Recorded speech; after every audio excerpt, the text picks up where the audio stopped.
How growing population impacts the planet.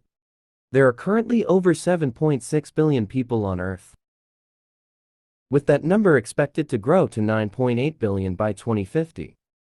Our massive population has two primary effects on the environment. 1. Use of resources and ecosystem services, such as land, food, water, air, and fossil fuel.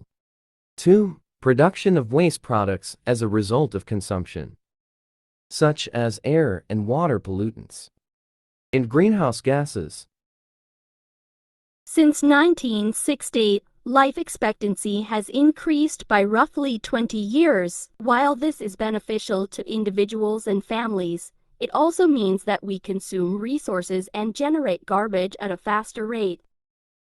We are currently using resources at a rate of 1.7 times quicker than they can be produced. This means we'll need 1.7 Earths in total to support our mass consumption and waste production. So what can we do? 1. Consume less and waste less. Consuming less is about being mindful about what you consume. It's about relying on a more limited pool of resources and making wiser decisions, for example, using the same amount of a resource, but getting more out of it.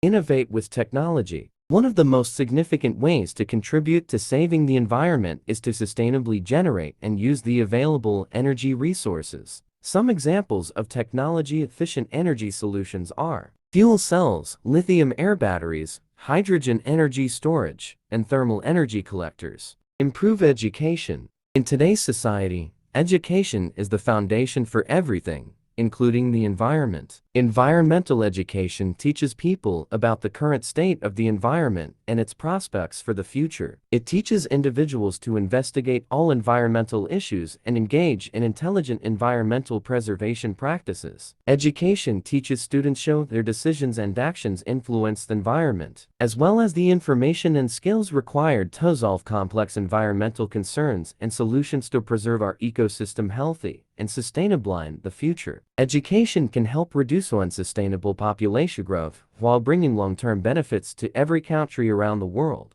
We can all do our share to protect the planet's future. Now let's talk about poverty. The Philippines, officially the Republic of the Philippines, is an archipelagic country in Southeast Asia. It is situated in the western Pacific Ocean and consists of about 7,640 islands. Unfortunately, poverty in the Philippines is more prominent than other countries in Southeast Asia, with a great deal of the population still living below the poverty line. While poverty is generally higher in rural areas, urban poverty has been on the rise in recent years. Unemployed and low-income migrants who are unable to afford housing are key contributors to the poverty rate. Natural disasters and an underdeveloped agricultural sector play a big factor as well. The relationship between poverty and the environment. The 2030 Agenda for Sustainable Development, which includes 17 Sustainable Development Goals, was endorsed by 193 nations in the United Nations General Assembly on September 25, 2015. SDGs and poverty in all its forms throughout the world is the first and most important sustainable development target. Every country in the world is working to eradicate poverty so that all people, including the poor and vulnerable, have equitable access to economic resources, good living circumstances, and basic infrastructure and technology. Furthermore, there is little question that poor countries and individuals are more sensitive to the impacts of environmental devastation than the wealthy. Average living standards have grown in recent decades, widening the gap between the very affluent and the very poor. However, the question arises, why is poverty still prevalent throughout the world? Many causes contribute to poverty, but I believe the two most important elements are a lack of knowledge and the inappropriate execution of income poverty at the grassroots level. Poverty-stricken people tend to abuse every resource accessible to them when their existence is at jeopardy due to a lack of resources and a lack of understanding. However, we often overlook the fact that impoverished people are the most vulnerable to the consequences of environmental degradation, climate change, and global warming. Poverty often leads to people putting more pressure on the environment, resulting in larger families, improper human waste disposal, and healthy living conditions, more pressure on fragile land to meet their needs, overexploitation of natural resources, and increased deforestation. How does poverty affect? The vicious cycle of poverty means that lifelong barriers and troubles are passed on from one generation to the next. Unemployment and low incomes create an environment where children are unable to attend school. Children must often work to provide an income for their family. As for children who are able to go to school, many fail to see how hard work can improve their lives as they see their parents struggle at everyday tasks. Other plagues accompanying poverty include crippling accidents as a result of unsafe work environments. Poor housing is a long-term source of sickness. Diseases caused by contaminated water and food, which develop simply because the poor cannot buy safe foods. The number of children affected by poverty has been increasing since the 1960s. Children are those with the least amount of choice and ability to change their circumstances. There is very little they can do to help their families, nor should they have to. Usually by the age of 6 they can be enrolled in child labor. Nearly all the potential effects of poverty impact the lives of children: poor infrastructure, unemployment, malnutrition, domestic violence, child labor, and disease. Effects of poverty and violence. How to stop poverty. 7 effective actions. 1. Create awareness.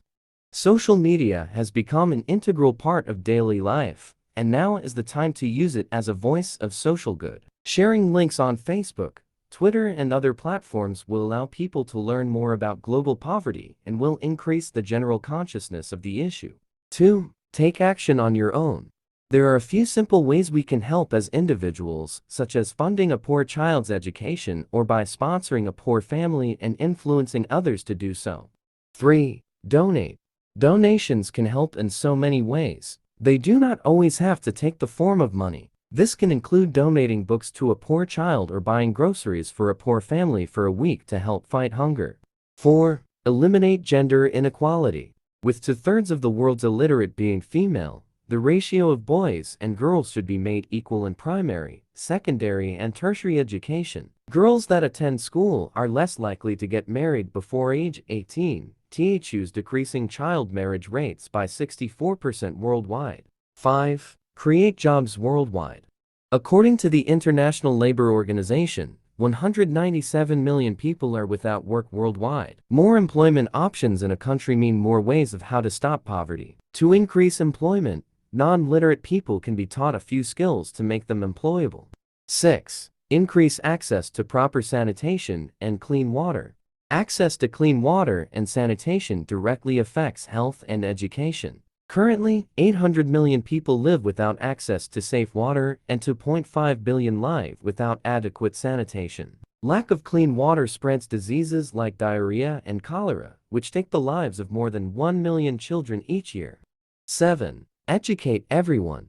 Education helps increase individual earnings for every member of a family. UNESCO points out that basic reading skills can lift 171 million people out of extreme poverty, ultimately reducing the world's total poverty by 12%. Those are a few solutions about how to stop poverty. But first, it is important to understand the roots of the problems that cause poverty. Since different countries have different reasons for poverty, there will never be a single solution for all. However, these 7 actions can do a lot to alleviate poverty anywhere. So let's talk about teenage pregnancy awareness.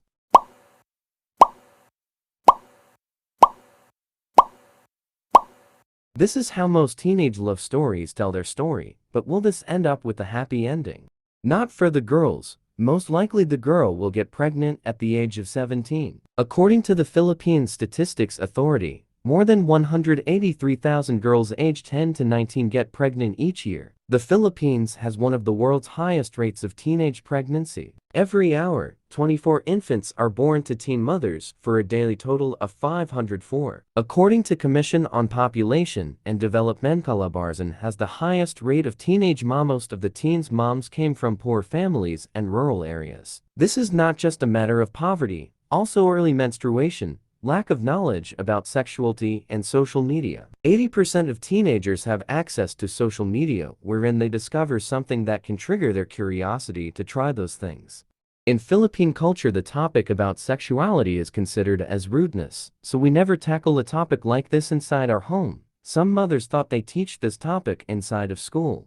According to the National Economic and Development Authority, NADA P27 47 billion family income loss each year because of teenage pregnancies. They said this issue should be declared as a national social emergency.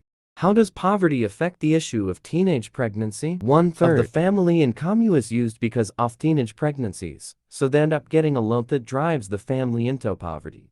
Despite significant improvements in the well-being and economic conditions of hundreds of millions of people, 10% of the global population still lives on less than $2 per day. Individuals, communities, and even countries become impoverished as a result of rapid population expansion. Locally and globally, achieving sustainable population numbers allows individuals to attain the dignity and standard of life that we all deserve. How does this affect our country and environment? The issues of teenage pregnancy. 1. The population growth rate in the society is always increasing. 2. Many babies are being born through it, which cannot be catered for by the available resources. 3. The issue encourages dropping out from schools. Many pregnant female children end up dropping out from school to avoid shame. 4. Teen moms might face a number of mental health conditions related to childbirth and being a new mom. Example: baby blues. It is a feelings of sadness that you may experience in the days following the birth of your child. The baby blues affect up to 4 out of 5 new parents 80. It can affect new parents of any race, age, socioeconomic status, cultural background, or educational attainment. You have no responsibility for how you are feeling. Depression. Being teen mom is a big factor for depression.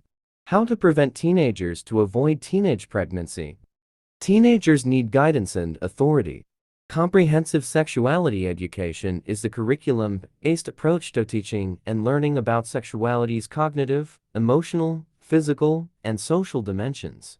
Its goal is to provide children and young people with the knowledge, skills, attitudes, and values that will enable them to understand and protect their rights throughout their lives, realize their health, well-being, and dignity, develop respectful social and sexual relationships, consider how their choices affect their own and others' well-being, and consider how their choices affect their own and others' well-being. It also addresses the psychological, social, and emotional issues relating to those topics, including those that may be challenging in some social and cultural contexts. It supports learners' empowerment by improving their analytical, communication, and other life skills for health and well-being in relation to sexuality, human rights, a healthy and respectful family life and interpersonal relationships, personal and shared values, cultural and social norms, gender equality, non-discrimination, sexual behavior, gender-based and other violence, consent, and bodily integrity. And lastly, sexual abuse and harmful practices such as child, early, and forced marriage, and female genital mutilation or cutting.